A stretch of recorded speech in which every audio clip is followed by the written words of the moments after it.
हलिकोट ठारे मर्दराज महोत्सव उद्घाटित जोगदेले मंत्री पृथ्वीराज हरिचंदन। हलिकोट स्थित युवराज बंगला ठारे मर्दराज महोत्सव उद्घाटित होईछि।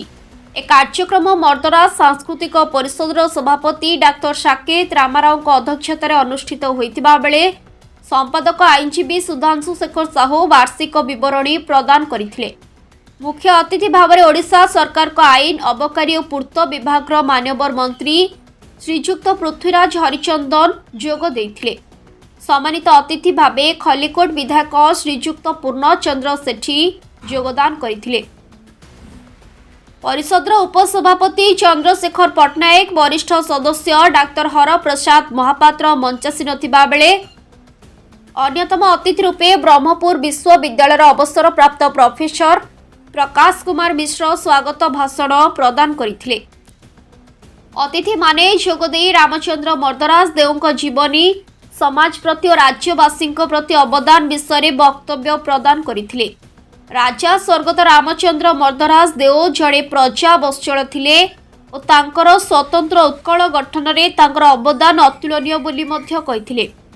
परिषदर उपसभापति चंद्रशेखर पट्टनायक धन्यवाद अर्पण करथिले। शिक्षक प्रभात कुमार मिश्र मंच परिचालना करथिले। अतिथि परिचय प्रदान करथिले अध्यापक जगदीश पाल। अतिथि माने राजबहादुर रामचंद्र मर्दराज देव फोटो चित्र रे माल्यार्पण करने सहित प्रदीप प्रज्वलन करथिले। केसी पब्लिक स्कूल छात्र छात्री माने प्रारंभिक संगीत परिवेशन करथिबा बेले कार्यक्रम रे अंचलर बहु लोक प्रतिनिधि, बुद्धिजीवी और जनसाधारण उपस्थित रही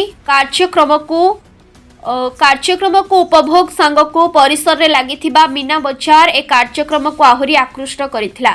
छात्र छात्री द्वारा सांस्कृतिक कार्यक्रम अनुष्ठित करा जायथिला। चलित वर्ष मर्दराज सम्मान दिवंगत सांबादिक स्वर्गत जगनमोहन महापात्र को मरणोत्तर भावे प्रदान करा जायथिला। तांको सुपुत्री सुश्री महापात्र ए सम्मान ग्रहण करथिले। ए अवसर में मर्दराज स्मरणिका उन्मोचन करा जायथिला।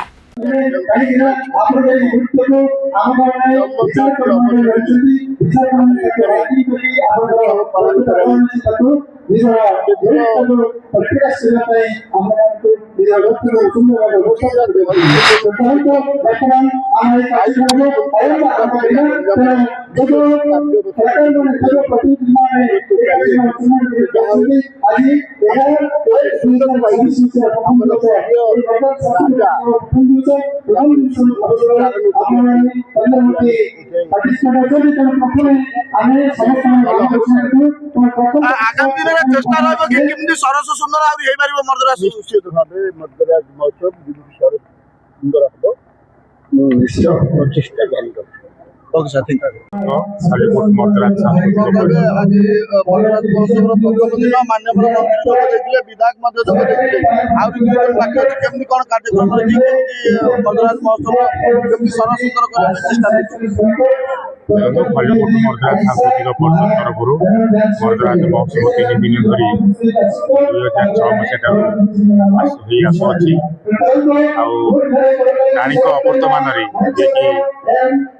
हलिकोट मर्दराज सांस्कृतिक परिषद तथा मर्दराज महोत्सव सभापति थे, फाउंडर सभापति अवर्तमान प्रथम थर पर आम मर्दराज महोत्सव पालन आम अनुरोध कले स्थानीय विधायक तत्कालीन मंत्री मानक आम अतिथि भाव आमंत्रित करते कार्य व्यवसाय जो 2 जन मंत्री आमको आम आतिथ्य ग्रहण कर से 2 जन मंत्री आसंता 13 तारीख दिन सरकार तरफ जहाँ भुवनेश्वर रामचंद्र मर्दराज देव जन्मदिन पालित हम से आतिथ्य ग्रहण करेंगे।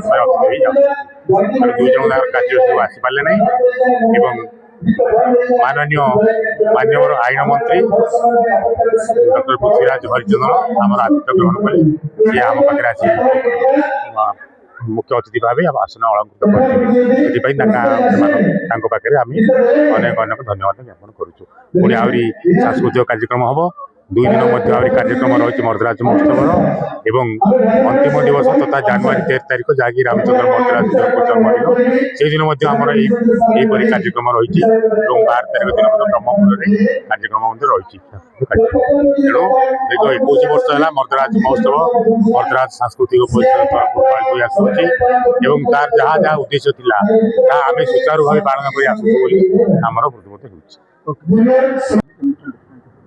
देखो जहाँ स्मृति रे जहाँ जन्म जयंती रे मर्दराज महोत्सव होची राजा बहादुर रामचंद्र मर्दराज देव ये माटीर जड़े बरपुत्र ये राज्यर जड़े अनन्य पुरुष बोले अत्युक्ति हम आम समस्तंकर सौभाग्य जे तांकर जन्म जयंती रे तांकर स्मृतिचारण करने कथा एवं ओडिशा प्रदेश को आगु को जीवाकू विकास रास्तार चलवाकू ओडिशा प्रदेश गठन टू आरंभ करिकी जो विभिन्न समय से जहाँ जहाँ तांका कार्य माध्यम रे दिग्दर्शन देकी जाइचंती से गुड़िक आम समस्तंक पई अवलंबन करिवार एक स्थिति आसू ताकू आखि आगे रखिकी से बाबद आज जहाँ चर्चा आलोचना होईची एवं वर्ष पर वर्ष जो ये कार्यक्रम गुड़िक होची निश्चित भाव में आगामी दिन में आम मानू गोटे भल सुगम रास्ता जावाई विकास दृष्टिकोण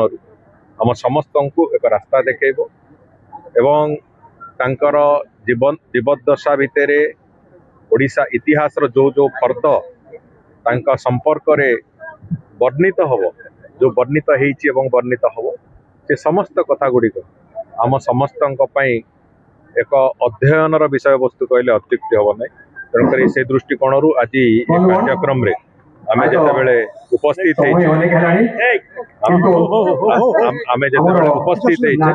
निश्चित भाव ये तांकर से भली एक महापुरुषंक बाबद चर्चा आलोचना टू आरंभ करिकी ये समस्त कथा को निज भितर पर्यवेसित करके आगु को जीवाई आमको एक रास्ता मिले। खलिकोट दिलीप साहू रिपोर्ट प्रेरणा न्यूज टुडे।